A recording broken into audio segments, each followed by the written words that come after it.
The historical scene by Pieter Lely is a variation on the medieval idea of a trial or ordeal by fire. Saint Cunigunde of Luxembourg was accused of being unfaithful to her husband, the Holy Roman Emperor. To prove her innocence, she stood or walked barefoot on red-hot metal.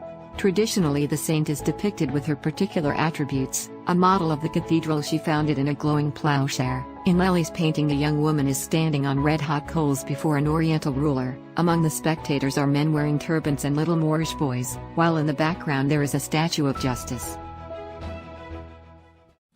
Life in a medieval village, Western Europe. During the Middle Ages, the majority of people lived in rural villages rather than urban cities or large towns. But what was everyday life like in a medieval village? The truth is, like many periods in history, medieval life differed from village to village, and from person to person. Life in a medieval village depended on someone's class and role in society.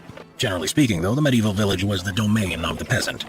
Peasants were the lowest class of society, but they actually made up the majority of the entire population. For this majority, the village was the center of their universe. They were born, lived, worked, attended church, were married, had children, and died, all within the same area. Today, we might imagine a medieval village as a line, square, or several little rows of houses, with a tavern and a church. But the medieval village actually took on many forms. It could be several houses clustered together, but a village could also be several scattered hamlets and farmsteads, far apart but under the control of a lord.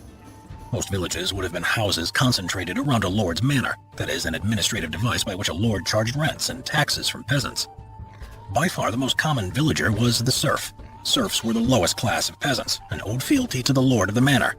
Though they were legally free, therefore being different from slaves, they were nevertheless legally bound to the land where they lived and worked, and they were not allowed to move away.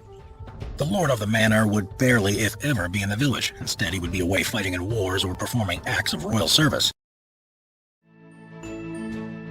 Lely was born Pieter van der Faes to Dutch parents in Soest, Westphalia, where his father was an officer serving in the armed forces of the Elector of Brandenburg. Lely studied painting in Haarlem, where he may have been apprenticed to Pieter de Gruyter. He became a master of the Guild of St. Luke in Haarlem in 1637. He is reputed to have adopted the surname Lely, also occasionally spelled Lily, from a heraldic lily on the gable of the house where his father was born in The Hague.